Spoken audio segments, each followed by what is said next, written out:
Boa tarde e bem-vindos ao novo podcast do IAN. Este episódio é sobre os desafios éticos das novas tecnologias, especificamente da inteligência artificial. As ajudas tecnológicas ao processo de decisão, que usam grandes quantidades de dados pessoais, podem incorporar enviesamentos que é necessário reconhecer e avaliar. E para falar sobre este tema, o nosso convidado de hoje é o Pedro Saleiro. O Pedro é Data Science Manager na Fidzai, onde conduz um grupo de investigação sobre equidade, responsabilidade, transparência e ética na área da inteligência artificial. O Pedro é doutor em Machine Learning pela Universidade de Engenharia do Porto e fez o pós-doutoramento na Universidade de Chicago, onde desenvolveu métodos e ferramentas para a aplicação da inteligência artificial e da ciência dos dados em problemas de políticas públicas com grande impacto social. E para moderarem o debate hoje tenho comigo a Laura Lisboa e o Tiago Cavaco Alves, ambos do International Affairs Network. E por isso eu começo por passar a palavra diretamente à Laura para pôr a primeira pergunta. Obrigada, Inês, e obrigada, Pedro, e obrigada também, Tiago. Eu primeiro gostava de pedir-te para falares um pouco sobre o trabalho que desenvolveste durante o teu pós-doc e que desenvolves atualmente na Fidzai, e assim de forma mais abrangente, quais é que julgas serem os principais desafios ligados à incorporação na sociedade, no governo e nas empresas de tecnologias digitais que façam uso da inteligência artificial e do Big Data? E em particular, se tiveres algum comentário relacionado com Portugal, pedia-te que também partilhasses connosco nesta primeira pergunta. Obrigada. Obrigado, eu, Laura, Inês e Tiago, pelo convite para termos aqui esta conversa. É com muito gosto que partilho o meu trabalho convosco e certos desafios que todos nós enfrentamos neste momento, desta rápida transição para o digital e para a inteligência artificial no nosso dia a dia. Vou tentar não me alongar demasiado, a pergunta é extremamente aberta e eu sou muito falador, mas conto com os moderadores para atuarem sempre que acharem relevante. Então, assim, um sumário do que foi o meu trabalho durante o pós-doutoramento na Universidade de Chicago. Juntei-me a um grupo do Raid Ghani. O Raid Ghani é o ex-chief scientist da Obama em 2012 e um dos pioneiros numa área chamada Data Science for Social Good, que prende-se com a utilização de técnicas de Data Science e inteligência artificial para o bem social. Nomeadamente, o Raid foi um precursor em criar parcerias com instituições públicas norte-americanas para fazer uso de muitos dados que estas instituições já recolhiam e ajudar estas instituições a resolver problemas operacionais muito relacionados com a alocação de recursos. E desse aspecto, o uso deste tipo de tecnologias é uma oportunidade. E é uma oportunidade para criarmos serviços públicos e apoio aos cidadãos de uma forma bem mais eficiente do que métodos mais tradicionais baseados em decisão meramente humana. Porquê? Porque este tipo de tecnologias permite aumentar muito a eficiência, porque olha para diversos sinais relacionados com risco, por exemplo, de alguém vir a contrair uma doença.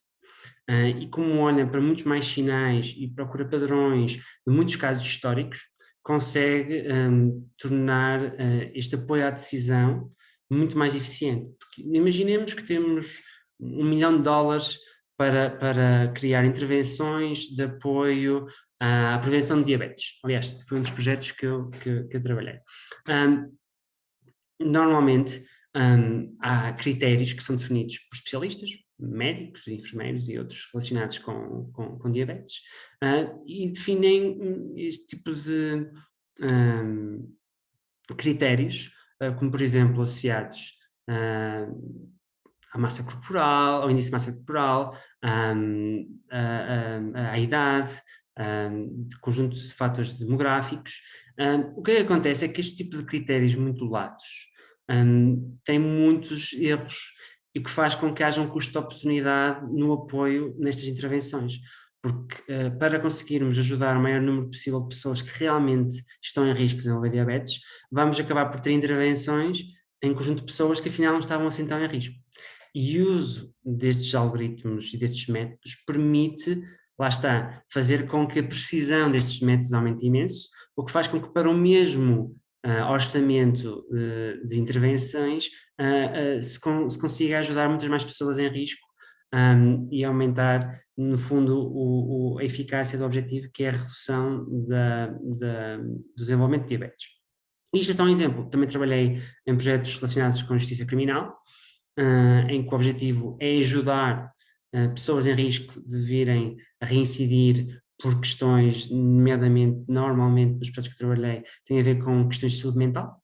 A rede de suporte nos Estados Unidos para pessoas com problemas de saúde mental é muito frágil, e pessoas que não têm seguro de saúde, etc.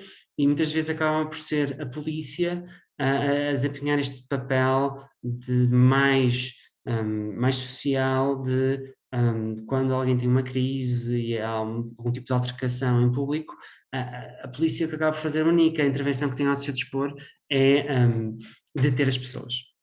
E como podem imaginar, uma esquadra de polícia não é o local mais adequado para alguém que já teve uma crise de saúde mental, e o que nós pretendíamos, ou este projeto em concreto, aliás foi com o governo do Kansas, foi ter listas que são atualizadas periodicamente, que utilizam dados de interação com os serviços públicos, seja não só da polícia, como dos tribunais, mas também como saúde pública, como chamadas de emergência, como dados mesmo a nível das escolas públicas, para modelar o fator de risco de reincidência. E assim, trabalhadores sociais podem contactar estas pessoas, fazer um chamado outreach, que é, antes sequer das pessoas virem a ter um chamado breakdown, poderem ser acompanhadas de uma forma mais proativa. Ou seja, há muito esta mudança de paradigma. Eu deixo-te os exemplos para vincar, para dar este exemplo, que é eficiência da utilização dos recursos, através da utilização de mais dados e de inteligência artificial, e mudar o paradigma deste conjunto de serviços assistivos que normalmente são fornecidos pelo Estado, por entidades ligadas ao Estado, para deixar de ser reativo e passar a ser proativo. Ou seja, deixar, em vez das pessoas desenvolverem diabetes e depois terem tratamentos para tratar a doença, passamos para uma medicina preventiva em que se tenta evitar sequer, porque sobretudo estamos aqui a falar de doenças que não são congénitas, mas são mais dedicadas, mais derivado a um determinado estilo de vida. Mesma coisa em relação à questão da justiça criminal, prevenir que as pessoas venham a reincidir e a irem, no fundo, voltarem a ser detidas. E tentar preveni-las de chegar a esse ponto mais. E nesse aspecto, posso dizer agora, passando para a realidade portuguesa, há aqui um mar de oportunidades, e muitas vezes há uma tentação de se fazer uma comparação entre a realidade que eu vivi lá e a realidade, pelo menos do que eu sei, de Portugal, e antecipando um pouco já essa questão, diria que se pensa sobretudo com um grau de maturidade na relação com os dados. Ou seja, por exemplo, o tal projeto de justiça criminal no Kansas, tive acesso a bases de dados eletrónicas que tinham registros que datavam desde 1995. Estamos a falar que já havia uma sensibilidade muito elevada dos organismos públicos do valor que tinha em recolher estes dados, da interação com os cidadãos, de forma a que mais à frente pudessem informar e melhorar a tomada de decisão posterior.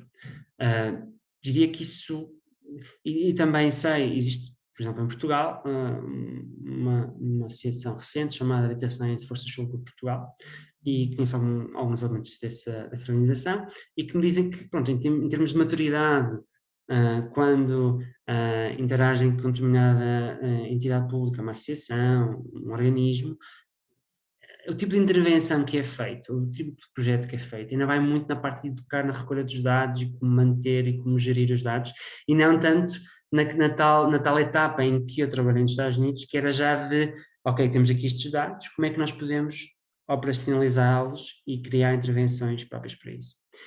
Não mencionei a questão dos riscos, obviamente, e para também vos dar espaço para fazer mais perguntas, mas obviamente há um conjunto de riscos associados ao uso da inteligência artificial e destes dados, que muitas vezes não são ponderados mesmo, e quero fazer aqui normalmente esta parte, quando se pensa nos riscos éticos da inteligência artificial e dos dados, pensa-se muito nas Big Tech, pensa-se muito no Facebook, pensa-se muito na Amazon, na Google. Mas, independentemente dos Big Tech, mesmo as instituições públicas, quando nos procuravam em Chicago para fazermos projetos, para ter impacto social com dados, devido a uma certa falta de educação para a ciência de dados, havia uma tendência para não se considerar certas características, certos efeitos que os sistemas podem ter. Nomeadamente, havia um foco muito grande na eficiência. Estas instituições pensam como é que nós podemos ajudar o maior número de pessoas possível. Mas, no entanto, há um conjunto de riscos associados neste tipo de intervenções, nomeadamente, quero aqui falar na questão da discriminação, porque ainda mais instituições públicas têm aqui um papel acrescido de se preocupar que não seja só ajudar o maior número de pessoas possível, mas olhando para os indicadores atuais em termos de desigualdades na sociedade, como é que nós podemos fazer com que este tipo de intervenções não aumente a desigualdade, mas sim trabalhe ou funcione como uma forma de convergência, digamos assim, social. E deixo aqui um bocadinho de espaço para questões mais específicas. Eu julgo que o Tiago tinha uma pergunta que vem muito bem na sequência desta. Uma das perguntas era exatamente perceber em Portugal em que estágio de maturidade é que estávamos. Já percebemos que encontramos ainda numa fase de recolha de dados, de grande melhoria, de muito trabalho por fazer numa boa recolha de dados, para depois haver dados suficientes para analisar.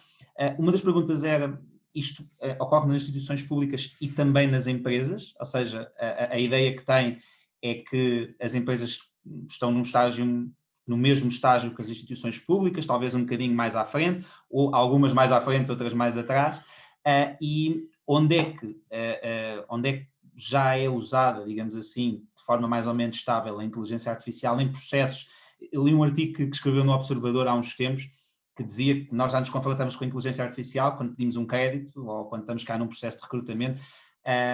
Presumo que era uma afirmação a nível global, cá em Portugal também, e se sim, e até relacionado aqui com o trabalho que tem feito na Equitas, que pedia que pudesse aqui brevemente dizer o que está relacionado com a discriminação, devemos já preocupar, entre aspas, cá em Portugal, das empresas ou instituições públicas que já utilizam a inteligência artificial, não estarem cientes destes riscos, e o que é que elas podem fazer para não deixar, digamos assim, que essa busca pela eficiência e que essa busca pela uma melhor utilização dos dados não acabe por deixar aberto essas possíveis discriminações que falou. Vou tentar também não alongar demasiado.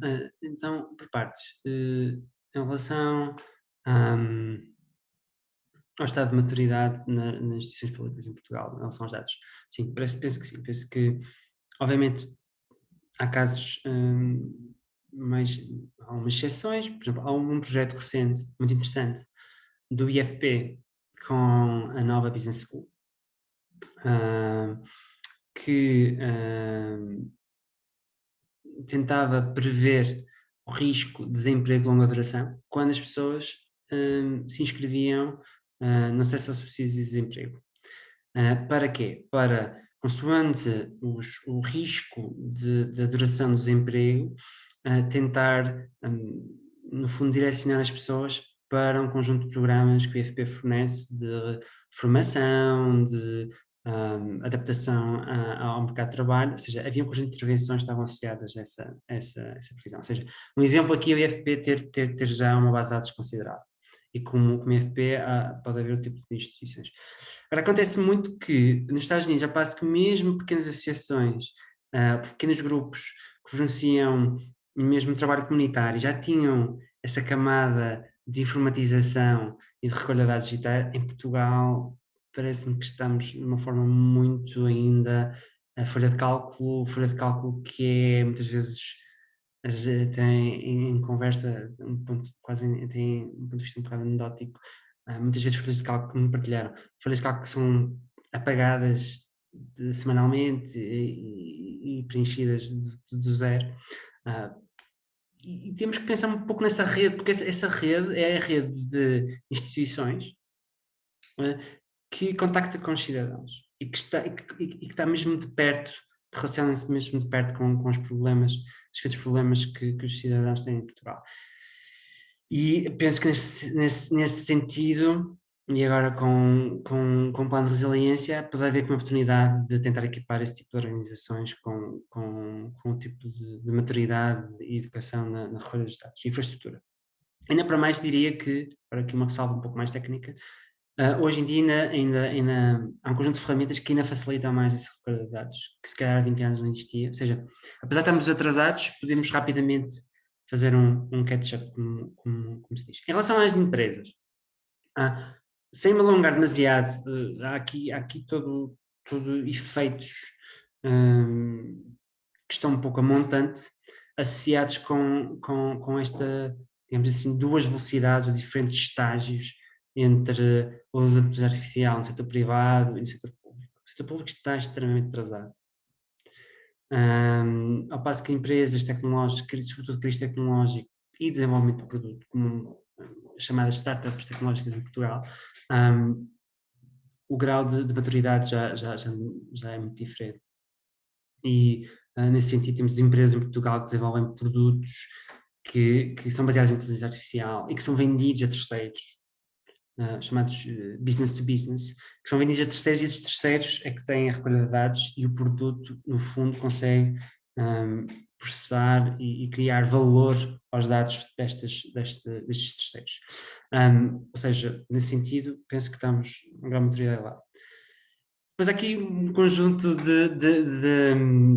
de organizações do setor privado que está, digamos assim, um pouco no meio, que são as chamadas consultoras tecnológicas, e por natureza não são tão avançadas como as empresas que fazem produto, mas são muitas vezes elas que tentam, e têm em projetos com instituições públicas, tentam avançar um pouco as coisas do lado do setor público.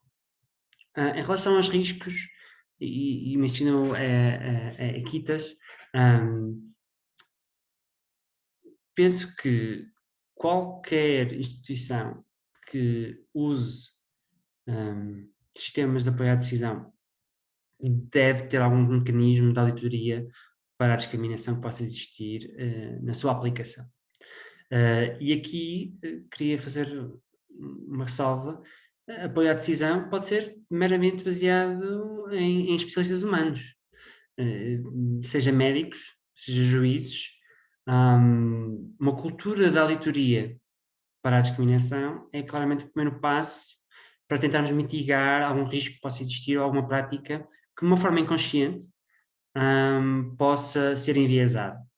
E essa constante, digamos assim, medida e criar KPIs associados a este tipo de questão é claramente o primeiro passo para resolver algum problema que existe. A Equitas permite fazer isso, seja humanos, seja de modelos machine learning, seja híbrido, seja com regras, permite auditar tomar decisão e no fundo criar indicadores por grupo, e esses grupos podem ser definidos por diversos atributos. Podemos falar aqui de idade, podemos falar de localização geográfica, podemos falar de nível de educação, podemos falar de género, podemos falar de etnia, podemos falar de muitos indicadores demográficos que podem ser utilizados, e consoante a aplicação há indicadores ou há grupos que fazem mais sentido terem sido em contas que outros. E isto não é só uma questão técnica de ciência de dados, é toda uma questão de tomada de decisão e aí penso que é independente se é inteligência artificial ou não, penso que os decisores têm que também eles percorrer esse caminho para serem mais transparentes e começarem a recolher esses indicadores sobre a eficiência em grupos diferentes da população. Pelo que eu percebi, a ideia é utilizar-se os algoritmos e ao mesmo tempo ter um grupo de pessoas humanas e um grupo de indicadores que permitam depois contrabalançar ou avaliar aquilo que sai dos algoritmos, certo? Não foi bem isso. O que quero dizer é a tomada de decisão podemos chegar à tomada de decisão de, por exemplo, ajudar alguém ou não, ou o risco de vir a ter diabetes ou não. Decidir se alguém vai receber uma intervenção pode ser, podemos chegar a essa decisão de várias formas. Podemos chegar à decisão porque o médico que segue um conjunto de critérios e considera que esta pessoa é uma pessoa de elevado risco, pode ser um conjunto de regras, pode ser um modelo de machine learning que prevê que esta pessoa tem elevado risco. Mas independentemente da forma como nós chegamos à decisão, o que eu penso que devemos aqui fomentar é a tal auditoria sistemática de como é que as decisões impactam diferentes grupos da população, independentemente da forma como as decisões ou como se chegou às decisões. Ok, e nesse sentido o algoritmo daria mais uma possibilidade para a decisão e consoante a decisão depois auditar todas as decisões que são tomadas. Sim, para ver que não existe uma discriminação. Sim, podemos auditar o algoritmo em funcionamento, em cooperação com o humano, porque, por exemplo, eu tive em audiências nos Estados Unidos em que o juiz recebe uma indicação, uma recomendação do algoritmo, mas o juiz é que toma a decisão final. E muitas vezes o juiz segue a indicação do algoritmo, outras vezes ouve o procurador e até vai mais além da recomendação do algoritmo, ou fica mais aquém, em termos de falar de fiança, e portanto é muito diferente avaliarmos só o juiz sozinho, o juiz em interação com uma recomendação do algoritmo.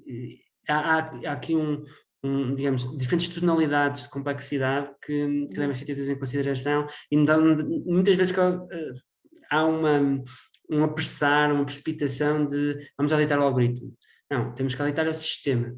E se o sistema é um algoritmo e uma pessoa a tomar decisões, então tem que ser auditado desta forma. Ok. Acho muito interessante. Eu penso que em Portugal ainda não se utiliza este tipo de algoritmos em questões judiciais, certo? Mas obrigada pela resposta, acho que foi bastante interessante. Bom, também foi interessante a ideia de que em Portugal, ou pelo menos em comparação com a América, a maturidade para a recolha de dados é muito, muito diferente. E nesse sentido eu perguntava como é que partimos com esta desvantagem, como é que conseguimos recuperar esta desvantagem, porque ao mesmo tempo recolher dados implica que as pessoas permitam que os dados sejam recolhidos. E, de certa forma, vemos cada vez mais da parte da Europa e da União Europeia uma aposta em regular as plataformas e em proteger, no fundo, os dados dos consumidores dessas plataformas. E nesse sentido eu tenho uma dupla pergunta. A primeira é como é que a população em geral e os cidadãos podem ser mais receptivos a essa recolha segura de dados e que implicações políticas e sociais é que isso tem? E, por outro lado, de que forma é que a ti te parece, ou como é que vês esta ideia de que a Europa se impõe cada vez mais como um poder regulador na área digital? Ou seja, garante que algumas companhias digitais, especialmente as companhias digitais que abrangem um maior número de europeus, cumprem certas regras, mas ao mesmo tempo mantém a competitividade do mercado europeu. E é isso. Ok. Estava aqui a pensar se devia começar pela segunda pergunta ou se pela primeira. Se calhar vou começar pela segunda, então. A União Europeia tem sido extremamente tem sido uma referência do ponto de vista de progresso de regulação nas diversas áreas, as mais diversas áreas, desde brinquedos de criança, a comida, a vários, em termos de agricultura, questões médicas, tem sido efetivamente pioneira em muitos aspectos de regulação que depois o resto do mundo acaba por adotar. E quer também fazer o mesmo com o digital. Como conhecem, o RGPD foi a primeira regulação uma proposta para regular a gestão dos dados, a recolha do ponto de vista de dados pessoais, do ponto de vista de armazenamento, de toda a parte dos dados. E agora, há cerca de 3 semanas, foi proposta uma nova proposta de regulação para o uso da inteligência artificial na tomada de decisão. Eu penso que isto são passos importantes e sou extremamente adepto desta postura da União Europeia. No entanto, quero também realçar que a regulação não é suficiente para, por um lado, resolver muitos problemas que ainda existem e, por outro, para fazer a Europa mais competitiva do ponto de vista da inteligência artificial. Não creio que seja através da regulação que vai resolver o problema da competitividade da Europa na inteligência artificial. E passo a explicar. Em relação ao primeiro aspecto de não resolver todos os problemas. Muitos problemas existem por falta de educação, quer de quem desenvolve os produtos e de quem desenvolve os serviços, e mesmo do ponto de vista público e privado, mas também do público em geral na utilização desses mesmos serviços. E penso que estão a ser dados passos importantes, nomeadamente, sem fazer publicidade, Netflix tem criado um conjunto de documentários que tenta, para o público em geral, tentar chamar um pouco mais a atenção para certas nuances e certas tensões que se aplicam quando se utilizam serviços na internet, nomeadamente serviços disponibilizados de forma gratuita. Mas, por outro lado, há uma questão que é, muitas vezes nós não é por estarmos dentro da lei, ou cumprimos a lei, que os riscos éticos desaparecem. Nós podemos estar a cumprir uma determinada regulação na proteção de dados, ou mesmo na futura regulação relacionada com a inteligência artificial, e ainda assim haver riscos éticos associados a esse tipo de aplicação, a esse tipo de gestão. E penso que as organizações têm que investir mais.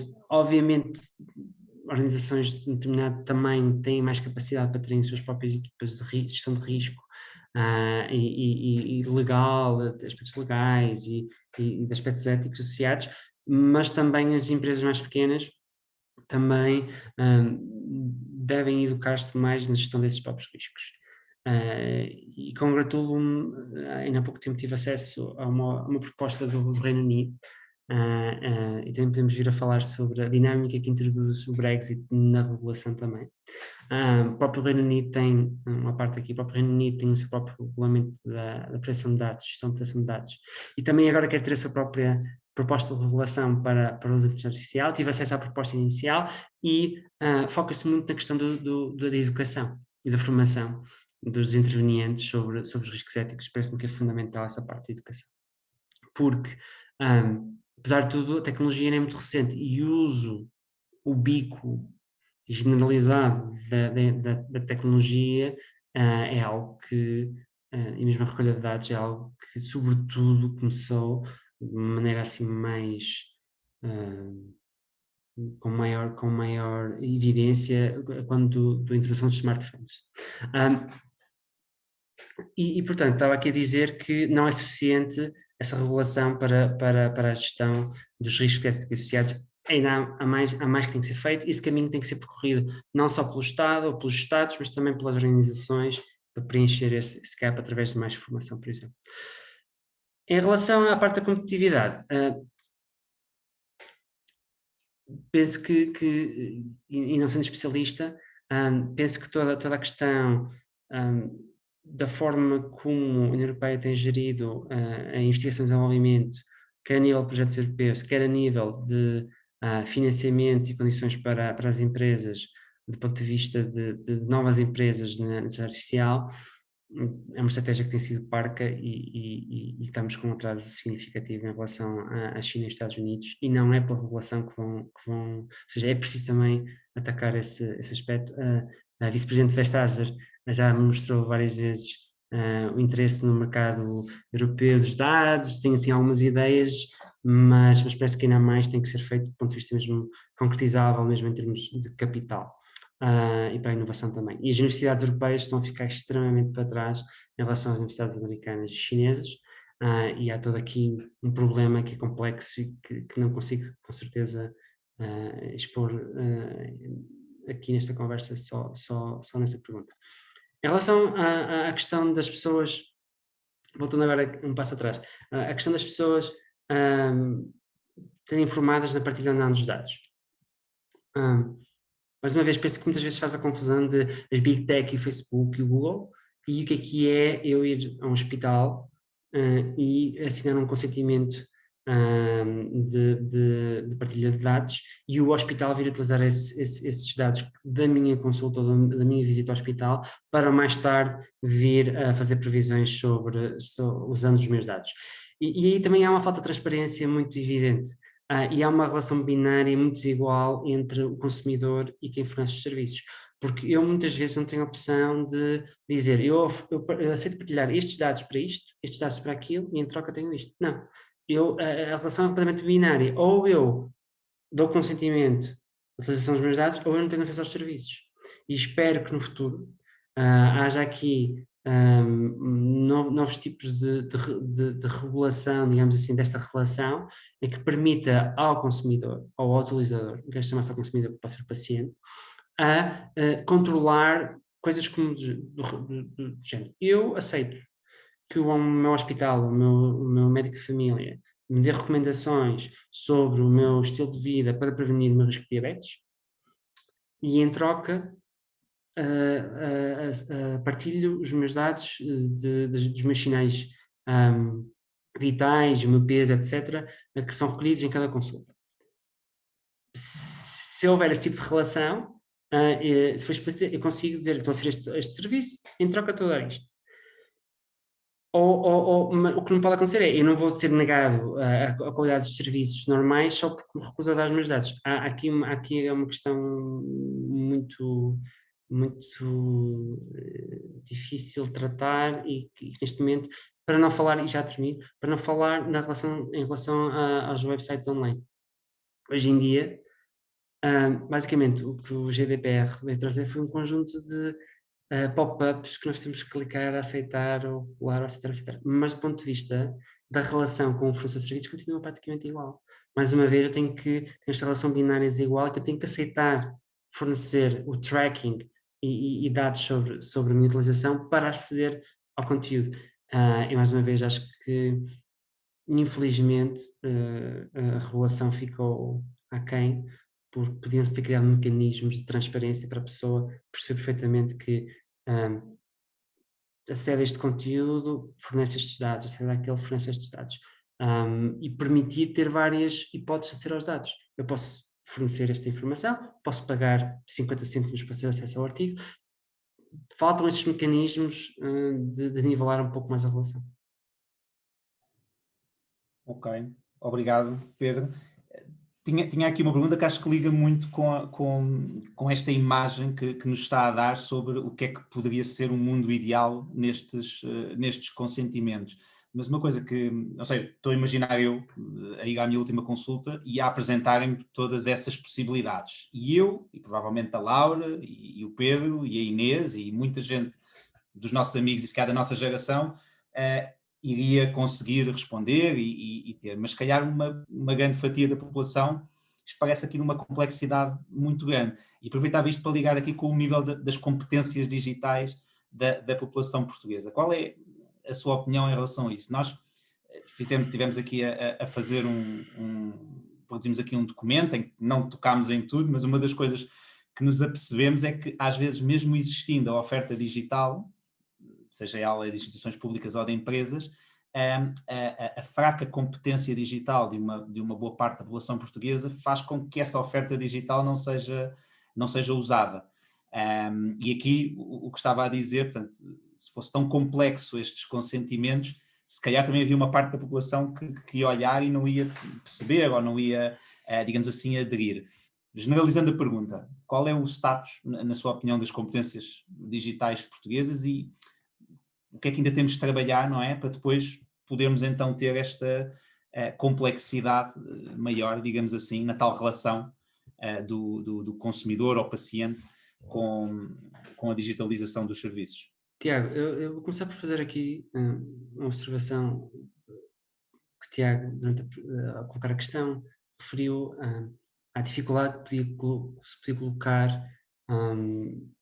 diferentes tipos de população perceberem o que é que estava em causa nessa tal relação mais transparente. Eu aí tenho que ser bastante crítico das empresas em geral, porque acho que tem que fazer mais, tem que fazer muito mais. Uhum. E vou-vos dar um exemplo, não tenho qualquer interesse associado, mas a Apple. Vocês estão a par, mas a Apple tem feito uma campanha muito forte relativamente à privacidade. Até existe um próprio site que é Privacy at Apple. Pronto. E com o novo iOS houve uma nova funcionalidade que tem a ver com os utilizadores poderem ter um conjunto de menus que lhes permite decidir se querem ser seguidos ou não seguidos, para que efeitos, e as aplicações é que tiveram que se adaptar a estes requisitos que a Apple colocou para as apps. E isto foi muito interessante, porque veio até trazer à superfície muito da informação que o próprio Google estava a fazer tracking das pessoas. Mesmo quando, por exemplo, estar com alguém muito próximo, ou não estar próximo, ou estar com alguém fora da app, ou alguém que não está registado no determinada app, e o Facebook igual. Há uma questão sobre o Facebook também, ter dados sobre pessoas que nunca tiveram Facebook. E a Apple vem fazer um bocadinho da superfície através de uma nova interface. E o que eu quero dizer com isto é, mesmo que há um caminho no fundo, de educação para o digital, mas as empresas também têm que fazer mais, porque não é preciso ter doutoramento em machine learning, mesmo para quem tem doutoramento em machine learning, muitas vezes é complicado perceber todas as configurações. Por isso, esse é o tipo de coisas, por exemplo, a regulação não é omissa, e daí que a regulação também, pronto, se calhar pode fazer mais nesse aspecto, exigir mais às empresas esta relação com o consumidor. Em relação ao nível de educação para o digital em Portugal, não quero fazer aqui análise política, mas foi com surpresa que na semana passada, penso eu, ouvi a notícia de que o governo prepara-se para gastar cerca de 400 milhões de euros na preparação dos exames nacionais, todos por via eletrónica. E ao mesmo tempo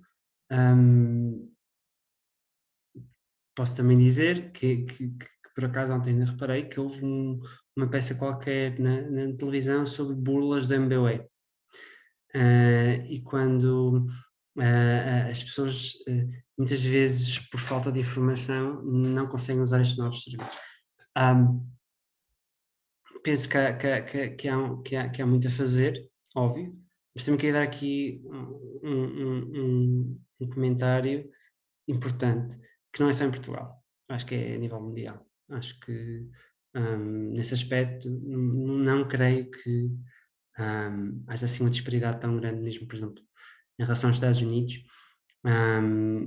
Por natureza, as pessoas querem ter o mínimo de maior comodismo na utilização de serviços. Querem ir o mais rápido possível para a parte central do serviço. E pronto, mais uma vez digo que as empresas têm que fazer mais e os governos podem usar as empresas para criar mecanismos de responsabilização nessa interação nos serviços às pessoas em geral. Penso também, do meu acesso, eu tenho 34 anos e convivo com jovens mestrandos licenciados de 23, 24 anos, e também com alguns adolescentes, e sinto que já há aqui um salto geracional extremamente evidente. E queria dar uma nota de otimismo, porque penso que as novas gerações já nasceram no digital, e mesmo a nível de competência, a nível de inglês, são incomparáveis com as gerações anteriores. E penso que é fazer mais por aí. Não é necessariamente focar em fazer um exame eletrónico online, é dar mais ferramentas às pessoas para estarem preparadas para o mundo digital. Isso tem a ver mesmo com questões de cidadania, com questões de, mesmo a nível de impostos, a nível de direitos, a nível de educação financeira. Penso que em Portugal ainda há muita pouca, digamos assim, oferta para as pessoas acabam o ensino básico e secundário sem muita formação sobre impostos, sobre gerir a sua vida no mundo real, e penso que não é só no digital, é em geral. Obrigada, eu acho que aí talvez se pudesse também incluir uma educação para o uso da inteligência artificial, Sem como dúvida, com certeza. também foi mencionado. Te queria agradecer, Inês. Obrigada, Pedro. Olha, foi muito interessante. Eu tive assim um bocadinho mais a ouvir entre as perguntas e as respostas que foram dando, e queria salientar talvez um ou dois aspectos que eu acho que são relevantes e que é de refletir um bocadinho e que vão ajudar o nosso trabalho, e acho que ajudam também as pessoas que nos ouvem e que nos veem nos vídeos que nós depois pomos.